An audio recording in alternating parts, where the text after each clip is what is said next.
할렐루야. 오늘 함께 모여 예배 드리게 되매 하나님께 감사와 영광을 돌립니다. 지난 한 주는 꿈을 꾸는 것 같은 한 주였던 것 같습니다. 우리가 상상할 수 없었던 그러한 일들이 이 조국에 일어났고요. 또 외교적으로나 정치적으로 정말 놀라운 변화를 가져오는 일대의 사건이 있었습니다. 물론 그들의 의도나 또 여러 가지 향후의 일정에 있어서 낙관할 수만은 없는 것이지만 그래도 그렇게 만나고 얼굴을 대면하니 우리 백성들의 마음이 많이 녹아지고 위로를 받은 것 같아서 참 기분이 좋고 하나님께 감사했습니다. 그러한 남북의 만남이 이루어지는 것을 보면서 젊은이들이 그런 이야기를 한다 해요. 지금 군대 지원해 놨는데 이거 좀 나중에 가야 되나요? 통일되면 어떻게 될지 모르는데 애들이 그런데요. 통일될지도 모르는데 지금 군대 가는 게 안 좋을 것 같은데요. 그러니까 대답을 어떻게 했냐면 빨리 가는 게 좋다고, 잘못하면 두만강이나 백두산 근처에서 보초를 쓰는 수가 있으니까 지금 빨리 갔다 오는 게 나을 거라고 또 그랬다고 이 얘기를 합니다. 어쨌든 즐겁고 좋은 소식이어서 정말 감사합니다. 우리들의 삶에도 이런 이제 좋은 날도 있고 또 혹은 어려운 시기도 있고 그러한 것들이 반복되어져 가면서 우리가 나이를 먹는 것이겠죠. 세상살이가 그렇게 우리의 예상대로 뜻대로 되어지는 것이 아니지요. 우리 카페에 보면 바닥을 우리가 이제 장판을 해 놓은 것이 있지 않습니까? 그것이 우리 지금 장로님들이 안수 집사님 임직하실 때 교회를 전체를 단장하면서 진짜 어려운 환경에서 그거를 했습니다. 그걸 하면서 그때 뭐라고 그랬었냐면은 요거 두세 달, 한두 달이면 이사 갈 수 있으니까 요거 풀 많이 바르지 말고 떼갈 수 있게 해라고 그래가지고 깔았거든요. 근데 그분들이 안수 집사님들이 몇 년이 지나서 이제 장로님이 되고 나서도 몇 년이 지났어요. 바닥은 다 까졌습니다. 그러니까 세상의 일이라는 게 그렇게 예측할 수 없고 예상할 수 없고 그렇죠. 우리가 신앙생활을 하면서 이렇게 감사한 날도 있지만은 또 영적인 슬럼프에 빠지기도 하고 그럽니다. 사실 영적인 슬럼프에 빠졌다고 해서 우리들이 구원을 잃어버리는 건 아니에요. 그렇지만은 신앙이 슬럼프에 빠지게 되면 즐겁지 않거든요. 행복도 잊어버리고 또 그때그때 받아야 될 축복도 못 찾으니까 그런 상황에 머물러 있는 것이 좋은 것이 아니죠. 구원의 확신을 잃어버리고 그러다 보니 사단 마귀가 이렇게 하는 거에 대해서 이겨낼 힘을 못 가지고 이렇게 되니까 그런 영적인 슬럼프를 두려워하고 또 거기에서 빠져나와야 해요. 오늘 이 말씀의 배경이 되는 시대가 영적인 슬럼프에 있는 시대였고요. 아니요, 북이스라엘은 거의 신앙을 내려놓은 지경이었으니까요. 북이스라엘이 폭군으로 알려졌던 아합 임금이 있었고 그 이세벨이라고 하는 이방 여인이 왕비가 돼서 아주 못된 짓을 하다가 둘 다 비참하게 죽었죠. 그리고 나서 이 폭군 아버지와 또 믿음이 없는 악한 여자 어머니 사이에서 태어난 아들이 여호람이라고 하는 사람인데 그 사람이 지금 북이스라엘을 다스리고 있을 그럴 때였어요. 이렇게 부모의 마음이 또 부모의 믿음이 없으니 자식이 온전하게 컸겠습니까? 그래서 이 여호람이라고 하는 왕이 다스리던 시대에는 여호와 보시기, 하나님 보시기에 악을 행했다 그렇게 돼 있어요. 여러분, 우리의 마음속에도 아버지 어머니가 있지요. 물론 육신의 아버지 어머니 계시지만은 성령님의 인도하심과 예수님의 말씀, 하나님의 뜻 이런 것들 말입니다. 그런데 우리가 영적인 슬럼프에 빠지면 우리의 영적인 아버지 어머니가 예수님, 성령님, 하나님이 되시는 게 아니고 나쁜 말을 하는 사단의 역사가 될 수도 있어요. 믿는 사람에게도 그래요. 그러면 우리의 말과 행동이 하나님 보시기에 악한 것이 될 수밖에 없거든요. 백성들은 우상을 숭배했어요. 우리가 영적으로 온전하지 못하면 우리의 자녀들도 온전할 수가 없다는 것을 시대상이 보여주고 있죠. 내가 영적으로 영향을 미칠 수 있는 존재들에게 좋은 영향을 못 주니까 이런 것도 참 무서운 일이고요. 그러다 보니 하나님 보시기에 악한 일을 행하고요. 백성들은 우상을 숭배하니 하나님께서 그들의 삶을 어렵게 하셨어요. 그래서 여호람 시대의 백성들이 굉장히 어렵게 살았어요. 우리의 삶도 마찬가지입니다. 영육간에 황폐하고 또 먹을 것이 있다 한들 즐겁게 먹을 수 없는 환경이 된단 말이죠. 작은 것이라도 가족들이 모여서 행복하게 웃으면서 잘 나눠야 하는데 뭐 행복하지는 않으니까 맛난 음식이 있어도 누릴 수가 없는 것이죠.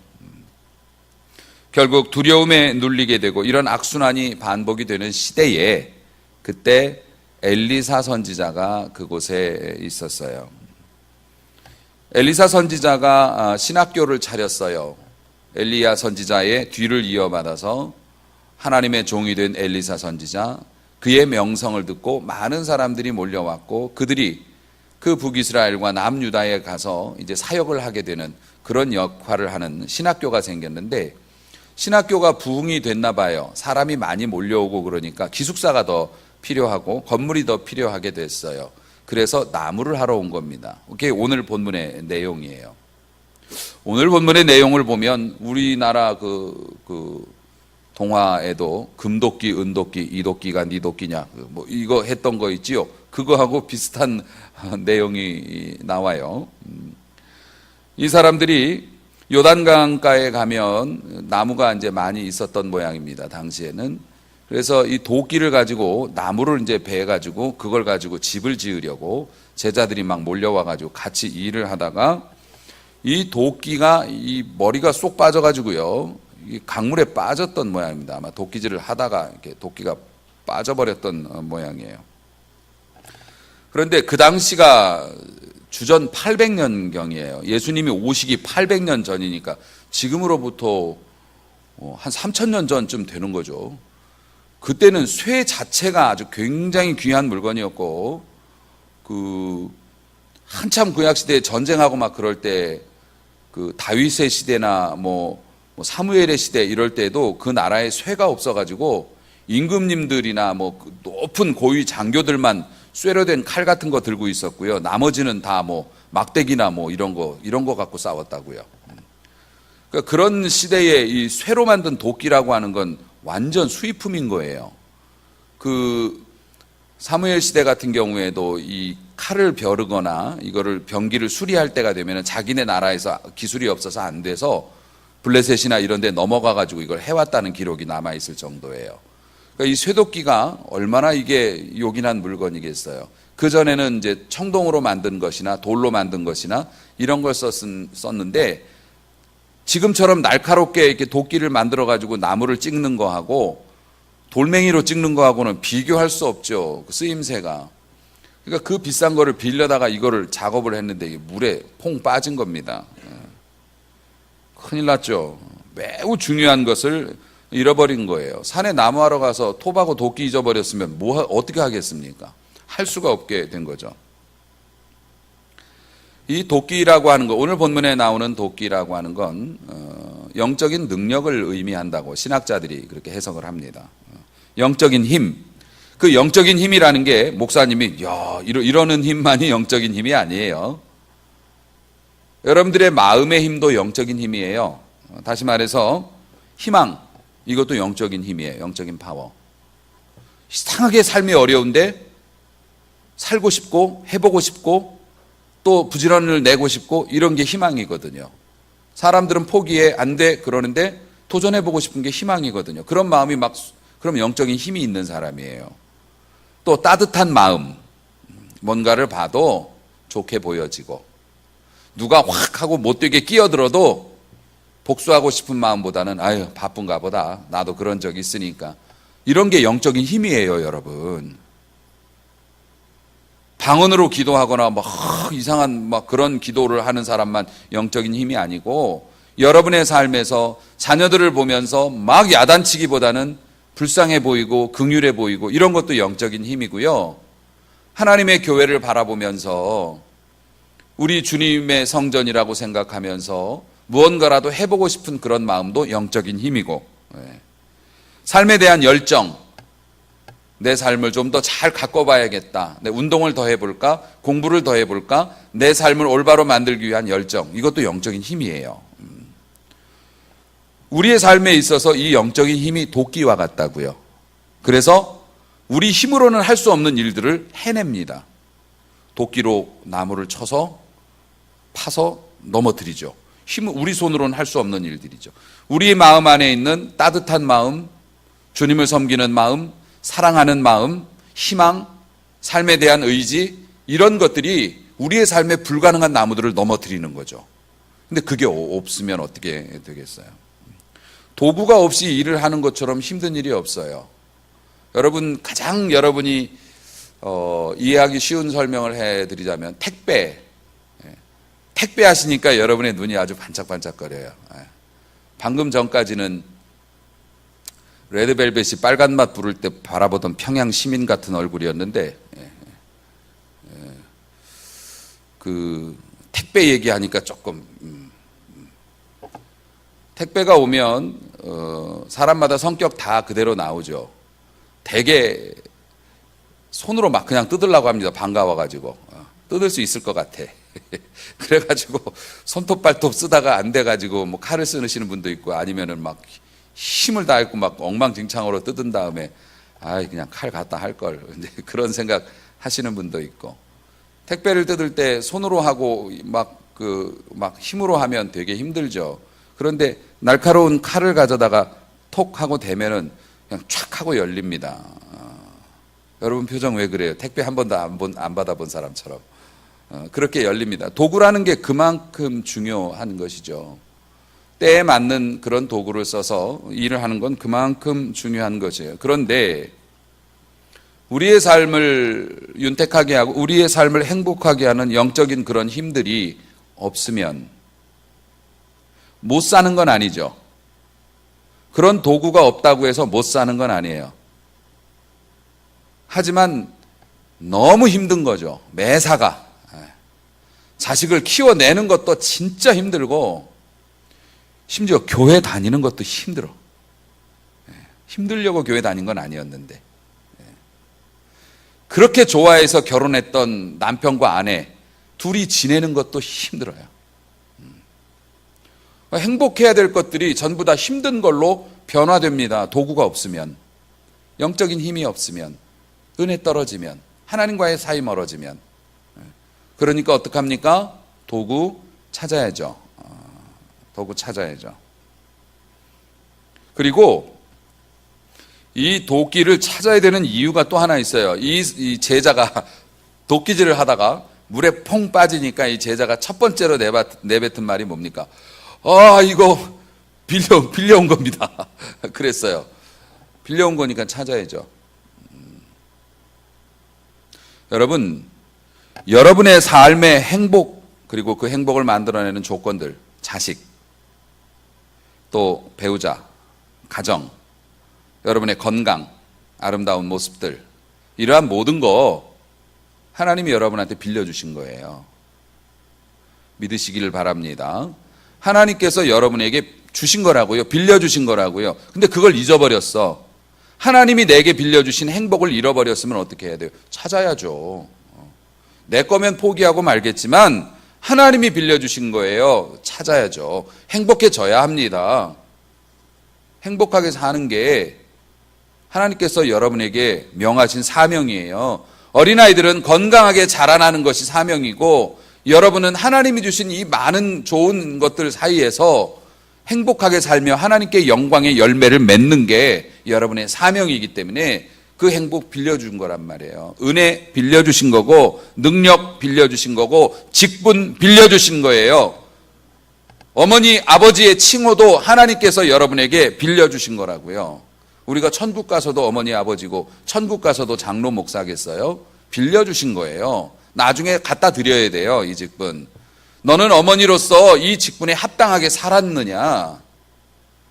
너는 목회자로서 이 직분에, 내가 너에게 빌려줬던 이 직분 반납할 때 이거 제대로 사용했느냐라고 물으실 거예요. 달란트를 우리에게 주신 거란 말이에요. 이익을 남기라고. 그러니까 이거 잊어버리면 안 되죠. 그래서 성도는 기필코 행복해야 되는 줄로 믿으시기 바랍니다. 여러분이 좀 없이 살 수도 있고 병약할 수도 있겠으나 행복은 뺏기면 안 돼요. 또 뺏기지 않을 수 있다는 것이 성경이 우리에게 가르쳐 주시는 진리입니다. 자, 그렇다면 우리가 이러한 것들을 되찾는 방법이 있는데요. 보통은 목사님들께서 설교를 하실 때 대지를 3가지 정도로 나누어요. 설교하게 보면 3가지 이상 나누면 성도님들이 내용이 어떻든지 간에 급피로에 시달리게 된다고 해요. 그런데 어떤 목사님들은 1, 그 다음에 1의 작은 1, 그러면서 1의 작은 2, 뭐 이래버리면 벌써 그 이야기를 듣는 순간 마음 접으니까.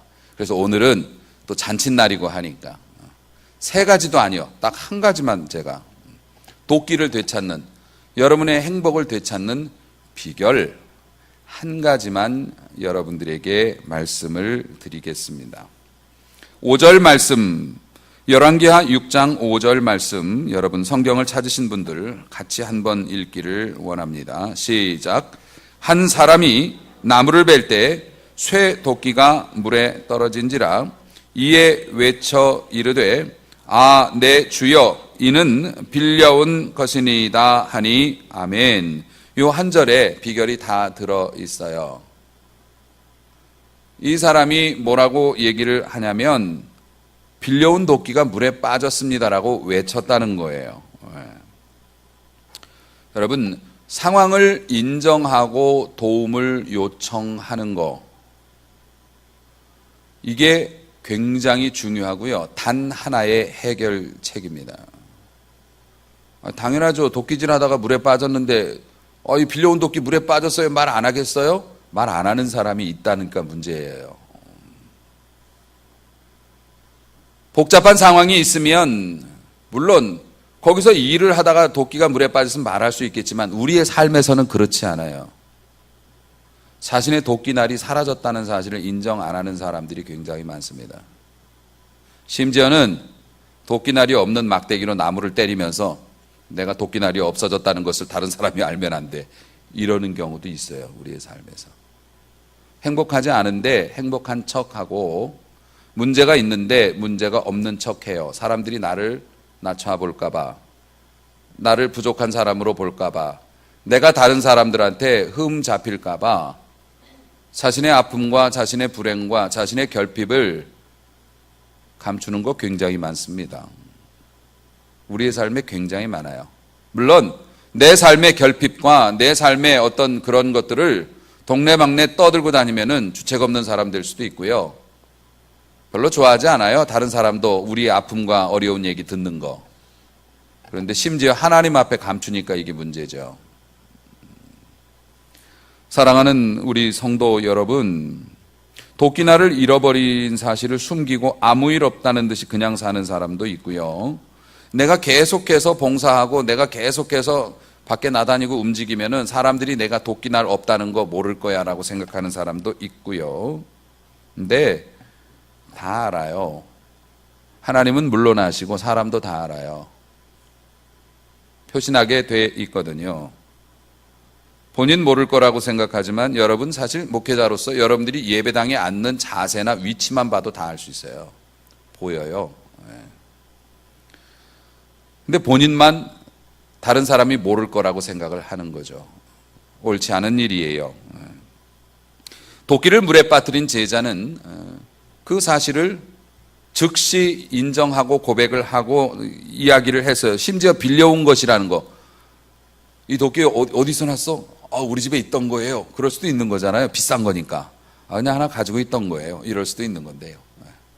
빌려왔다는 얘기하면은 좀 모양 빠질 수도 있는데 있는 그대로 이 얘기를 해요. 여러분, 신앙생활에서 영적인 하나님과의 교제에서 뭔가를 대단한 것을 얻기 위해서 참선하고 득도하고 무슨 세상과 연을 끊고, 아니요. 우리 아버지 하나님은 우리 부모님하고 똑같으세요. 그보다 더 우리를 사랑해 주신다고요. 할렐루야. 우리가 어떤 자격을 갖추고 조건을 갖추고 무슨 시험에 붙고 이래야만 하나님의 축복을 따는 게 아니고요. 자녀가 부모에게 얘기할 때는 이거 해줘. 이렇게 힘들고 어렵고 비싼 걸 왜 내가 원해? 그럼 끝나는 거예요. 아빠 이거 갖고 싶어요. 그러면 어떡합니까? 아빠라는 그 이름 하나 때문에 어쩔 수가 없어요. 그리고 아빠가 그걸 하다가 더 좋은 게 있으면 더 좋은 것도 갖다 주고요. 저만 그런 거 아니잖아요. 여러분들도 다 그렇게 하시잖아요. 사랑하는 성도 여러분, 저도 자녀가 있고 또 어린 딸이 있습니다만은 뭐 아빠는 노비죠. 뭐 아빠 오라 하면 오는 거고 가라 하면 가는 거고. 근데 딸이 그런 얘기를 한 적이 있어요. 은행에서 뭘 좀 하려고 그러니까 자기가 할 수 있는 게 아무것도 없더래요. 아직은 미성년자이니까 자기가 할 수 있는 게 아무것도 없더래요. 너 몰랐어? 너 무능력해. 제가 그랬어요. 충격받더라고요. 내가 무능력하다고? 그럼 네가 할 수 있는 게 뭐가 있어? 은행에서 네 맘대로 못하고 아직 면허증도 없고 너 진짜 무능력해. 그런데 무능력하다고 생각하지 않았죠. 왜냐하면은 엄마 아빠한테 말하면 다 해줬으니까. 알아서 다 챙겨줬으니까. 가고 싶다면 데려다 줬고 갈 수 있게 해줬으니까. 사랑하는 우리 성도 여러분, 우리 하나님이 우리 아버지시잖아요. 하나님께서 우리 아버지시잖아요. 그렇기 때문에 중요한 건 하나님과 거래하는 게 아니라 고백하는 거예요. 어려운 종교적인 용어가 아니에요. 저한테 말씀 안 하셔도 돼요. 당시에는 하나님에 대한 개념이 부족했고 말씀이 완성되기 전이었기 때문에 선지자는 하나님의 대리자였어요. 그래서 이 제자는 선지자에게 얘기를 했죠. 이제는 그렇지 않아도 돼요. 물론 목회자가 여러분의 영혼과 또 영적인 생활에 있어서 중요한 역할을 하긴 하지만 하나님의 대리자라는 개념은 사실 지금은 쓰지 않기 때문에 다른 모양으로 섬기는 하나님의 종이죠. 저도. 그렇지만 하나님께 나와서 직접 고하고 기도할 수 있잖아요, 여러분. 여러분이 기도하실 때 기도를 좀 바꾸셔야 합니다. 기도도 잘 안 하실 수도 있겠지만은 하나님 인정합니다라고 얘기해 주셔야 돼요. 하나님 힘들어요. 하나님 죽겠어요. 하나님 뭐 하겠어요. 뭐 그럴 수 있어요. 그렇게 기도해도 들어주시지만은요. 근본의 문제를 해결하기 위해서는 하나님 나의 연약함과 나의 부족함과 나의 무능함 그리고 하나님이 주신 도끼를 잃어버렸어요. 하나님 도끼 잃어버렸어요. 이거 하나님이 주신 거고 저 행복하고 싶은데 도끼 잊어버렸어요. 하나님 어쩌면 좋아요? 라고 인정해야 돼요. 여러분 인정만 하면 돼요. 인정만 하면 하나님께서 빗장을 열어주시고 우리들이 기도 어떻게 하는 줄 아십니까? 죄송스러운 말씀이지만 우리들의 기도가 이래요. 하나님 배가 고파요. 하나님 너무 힘들어 죽겠어요. 하나님 돈이 없는 것 같아요. 하나님 뭐가 어떻게 해야 되고요. 하나님 막 속상하고요. 막 하나님 막 이렇게 하고요. 하나님 이렇게 하고요. 하나님께서 듣다가 짜증나시는 거죠. 어쩌라고. 배가 고프면 어떻게 하면 좋을까 내가. 그러니까 배가 지금 고파가지고요. 지금 창자가 끊어질 것 같고요. 그러니까 어떻게 하면 좋을까. 하나님 내가 얼마나 많이 못 먹었는지 아시죠? 우리 기도가 그런 거라는 거예요. 하나님 도와주세요. 물론 여러분 하나님 도와주옵소서, 하나님 뭐 해결해 주옵소서 기도하죠. 하나님 도와주옵소서라고 말씀드려야 돼요. 그 말씀은 여러분의 삶으로 나타나는 거예요. 왜 우리는 도와달라고 하나님 앞에 막 기도하고 울고 성질나고 자식 때문에 속상하다고 막 엎드려 갖고 나가서 똑같이 사는 건데요. 도와달라고 말씀을 드렸으면 하나님이 도와주실 것을 받을 준비를 하고 가야 될 거 아닙니까? 하나님 앞에 기도는 그럴싸하게 해놓고 왜 우리의 삶은 변화가 없는데요? 아니 도와달라고 얘기했으면 최소한 그 기도했을 당시만이라도 하나님의 도움을 받을 수 있도록 내 삶이 조금이라도 변화되어야 되는 거 아닌가요? 받을 준비는 해야 되는 거 아닌가요? 달라고 했으면 주머니를 열어드려야 되는 거 아닌가요? 달라고 해놓고 뒤돌아서서 왜 가냐고요? 하나님 앞에 인정하고 도와달라고 얘기해야 돼요. 그런데 우리는 하나님 앞에서 기도를 한다고는 하지만 하나님이 도와주실 때 받을 생각은 안 하는 것 같아요. 그게 문제예요. 사랑하는 성도 여러분, 이 선지생도가 말입니다. 잃어버린 도끼날 핑계 삼아서 아무 일도 안 할 수도 있겠죠. 도끼날 물에 빠졌으니까 다른 사람한테 일 맡길 수도 있겠죠. 우리가 그런 얘기 가끔 하잖아요. 목사님, 제가 요즘에 상태가 뭐 그렇고 형편이 그렇고 예전 같지 않아서 저 이제 일 못해요. 아니요. 일 못해 하고 주저앉지 말고요. 그럼 도끼까지 잃어버리는 거잖아요. 도끼 찾아달라고 얘기해야죠. 하나님 앞에 충성할 수 있는 길을 달라고, 충성할 테니까 하나님 방법을 달라고 말씀을 드리고, 그렇게 충성의 고삐를 늦추지 말았어야죠. 여러분, 잘못을 안 하는 것보다 잘못을 인정하는 게 사실 더 힘들다고 얘기해요. 우리가 기억해야 할 것은요, 우리 아버지 하나님은 하나님이 원하시는 사람을 완벽한 사람보다 정직한 사람, 경건한 사람이라는 게 아무 잘못도 저지르지 않는 사람이 아니고, 문제가 있을 때마다 허물을 그대로 드러내고 하나님의 도우심을 구해서 팔 벌리는 사람이 경건한 사람이라는 사실을, 이것이 잃어버린 도끼를 찾는 첫 번째 방법이자 마지막 방법이에요. 아주 간단하죠. 인정하시라는 거예요. 하나님 앞에만 인정하세요. 그리고 하나님의 도우심을 받을 준비를 해야 돼요. 변화를 내가 시작을 해야 된다고요. 기도는, 그러니까 하나님 앞에 이렇게 기도하라고 그러죠. 기도는 방법이 아니고 결과예요. 이해하십니까? 기도는 하나님의 뭘 이렇게 얻어내는 방법이 아니에요. 여러분이 기도할 수 있으면 그 문제는 끝난 거예요. 할렐루야. 기도는 결과예요. 여러분이 진실한 마음으로 하나님 앞에 우리의 삶을 다 내려놓고 하나님 앞에 무장해제하고 나가서 기도할 수 있으면 그 문제는 끝난 것으로 믿으시기 바랍니다. 기도는 방법이 아니에요. 기도는 결과예요. 그러니까 기도하는 여러분 되시기를 축원합니다. 그럼 반드시 잃어버린 도끼는 세상의 상식을 깨고 물에서 떠오를 줄로 믿습니다. 쇠도끼가 어떻게 물에서 떠오르냐고요. 하나님이 하시면 된다는 겁니다. 하나님이 역사하시면 된다는 겁니다. 여러분, 그 엘리사 선지자가 나뭇가지 하나를 자른 후에 물에 던졌다. 또 뭐 구약에 보면은 그 쓴 물에다가 나무를 던졌더니 단물로 변화됐다. 그래서 그것이 십자가이다. 이렇게 해석하시는 목사님들이 계세요. 그걸 알레고리칼한 해석이라고 해요. 그러니까 뭐든지 그냥 갖다 붙이는 거죠. 물론 그렇게 해석도 가능하겠네요. 우리의 삶에서 잃어버린 거 있으면 십자가 갖다 대면은 찾을 수 있다는 거 맞는 말이기도 해요. 드라큘라가 덤비면 십자가 대면 이렇게 사라지는 거 맞는 말이긴 해요. 근데 요즘 영화에 나오는 귀신들은 십자가 대면 그걸로 뺏어서 때리는 것 같던데, 왜 그럴까? 그 나무의 능력이 있는 게 아니잖아요. 그 나무에 화학 성분이 있어서 물이 달아지고 그 나무에 뭐가 있어서 도끼에 부력을 생기게 하고 이거 아니잖아요. 여러분이 이 나무 십자가 떼어가지고서 이렇게 들고 나가서 마귀한테 대면 마귀가 막 보면서 놀라고 도망가는 거 아니에요. 그것을 믿는 믿음 때문에 역사가 일어나는 것이지. 그런데 이 나무라는 건 뭡니까? 무언가를 했다는 거죠. 물에 빠진 쇠도끼 건지는데 나무를 집어 던진다는 게 이해가 되겠습니까? 그리고 또 한번 보세요. 엘리사 선지자가 도끼가 물에 떠오르니까 어떡합니까? 네가 손을 내밀어서 이걸 취하라 얘기해서 가져와요. 여러분, 영안이라고 하는 영의 안경을 쓰고 바라보면 여러분의 삶에 떠오른 도끼 많아요. 하나님께서 떠오르게 한 도끼 많다고요. 그런데 우리가 기도만 해놓고 그냥 가가지고 도끼가 다시 사라진 거 얼마나 많은지 몰라요. 손 내밀어 잡아라. 떠오르게 하시는 건 하나님이 하시는 거고 잡는 건 우리가 하는 거죠. 잡는 건.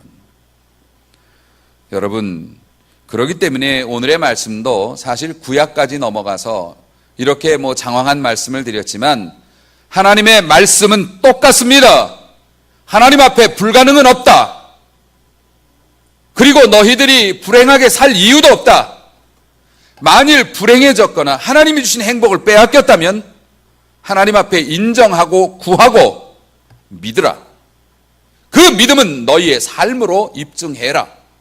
그러면 하나님께서 쇠도끼든 돌도끼든 은도끼든 금도끼든 하나님께서 되찾게 해 주실 줄로 믿으시기 바랍니다.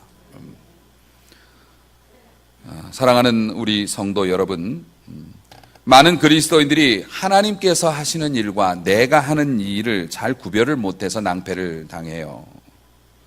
때를 따라 햇볕을 주시고 비를 주시는 건 하나님이 하시는 일이에요. 하지만 화단을 가꾸는 건 우리가 해야 할 일이에요. 씨를 뿌리는 건 우리가 하는 일이고, 그 씨앗이 오묘한 그 기운을 받아서 흙에서 녹아지며 생명의 뿌리가 나오고 정말 아름다운 꽃을 피우는 건 하나님이 하시는 일이에요. 교회를 정하고 교회에 나와서 봉사하고 교회에서 충성하고 양심껏 정직하게 사업하고 이런 건 우리가 할 일이고요.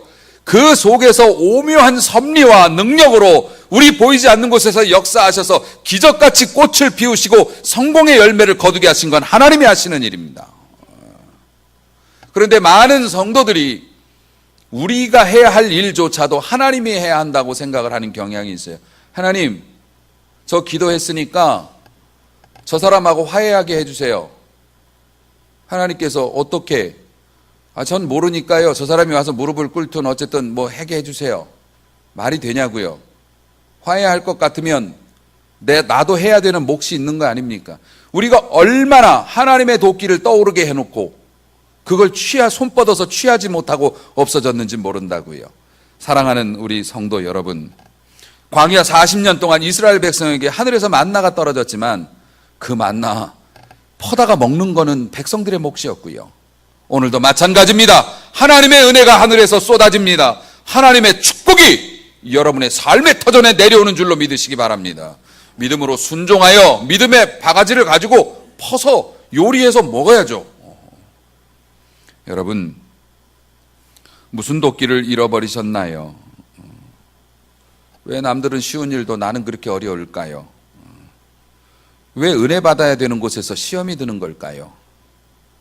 왜 평안하고 쉬어야 할 내 인생의 마지막 보루고 내 인생의 정말 안전한 성벽이어야 할 가정이 열받는 곳이 되고 좌절하고 절망하는 곳이 되고 고통스러운 곳이 됐을까요? 왜 우리는 죄와 싸우거나 피 흘리기까지 대항하려 하지 않고 한두 대 맞고 굴복하는 걸까요? 왜 우리는 그냥 즐겁지 않은 걸까요? 혹시라도 도끼를 잃어버린 것 아닙니까? 금장식, 은장식 되어진 도끼 손잡이만 들고 도끼 가졌다고 주장하고 있는 거 아닙니까? 도끼로 내려치면 서너 번이면 잘라질 것들을 도끼자루 가지고 패면서 팔 아프다고 하고 있지는 않습니까? 그것을 바라볼 수 있는 눈이 열릴 수 있기를 소원하고요. 여러분, 어떤 상황에서도 여러분이 힘드시면 제가 오늘 믿음으로 선포합니다. 여러분 저주받아서 그러신 거 아니에요. 여러분 저주받아서 여러분이 힘든 거 아니에요. 여러분의 운명이 힘들게 만들어진 것도 아니에요. 하나님께서 여러분 미워서 괴롭히시는 거 아니에요. 아멘 하시기 바랍니다. 여러분 힘든 거 여러분 저주받아서 그런 거 아니에요. 하나님이 미워서 여러분 막 괴롭히시는 거 아니에요. 여러분 우리 실수로 도끼 잃어버려서 그래요. 도끼를 잃어버려서 그래요. 어떤 나무도 좋은 도끼 앞에서는 문제가 되지 않듯이 우리의 삶에 결핍과 부족이 있지만 어떤 문제도 하나님이 주시는 영적인 능력 앞에서는 문제가 되지 않아요. 우리의 행복을 가로막을 수 없는 줄로 믿으시기 바랍니다. 남들처럼 엄마가 계란 후라이 도시락 안 싸줬으면 햄 싸주면 되는 거 아니에요. 우리가 남하고 똑같을 필요는 없지 않습니까? 우리의 삶에 문제가 있어도요, 좋은 도끼 있으면 불행이 아닌 거잖아요. 오히려 그 문제를 넘기는 기쁨이 더 있잖아요. 이런 상황에서도 우리는 행복했고, 이런 상황에서도 우리는 자녀를 잘 키웠고, 이런 상황에서도 우리 교회는 하나님께 영광을 돌렸다고. 좋은 도끼가 있으면 환경은 문제가 아니라는 거죠. 그렇기 때문에 회복해야 해요. 왜냐하면 지금 여러분 기숙사 늘려야 될 때거든요. 하나님 주신 축복이 몰려오고 있다고요. 이거 수납해야 됩니다. 지금 여러분 기숙사 늘려야 돼요. 도끼 해야 돼요. 그렇기 때문에 여러분이 힘든 것은 하나님께 저주받아서가 아니고 우리가 도끼를 혹시 분실했을 수도 있는 거고요.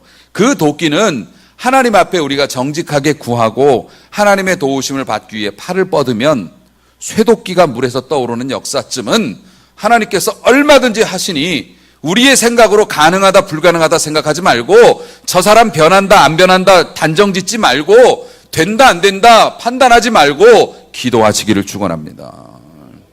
기도는 뭐라고요? 방법이 아니라 결과라고요. 여러분이 기도를 시작하는 순간 여러분은 마음의 힘을 되찾게 될 거고, 그러면 여러분 좋은 일만 계속 일어나게 될 줄로 믿으시기를 바랍니다. 지금 기숙사 빨리 늘려야 되거든요. 사랑하는 성도 여러분, 그래서 우리 모두가 풍성함 속에서 서로 행복했으면 참 좋겠고, 은혜 받을 곳에서는 은혜 받고 행복할 곳에서는 행복하고, 그럼요 일할 곳에서는 열심히 일하는 아름다운 그러한 삶, 그러한 것으로 우리가 영광을 돌리는 복받을 성도와 교회 될 수 있기를 주님의 이름으로 축원합니다.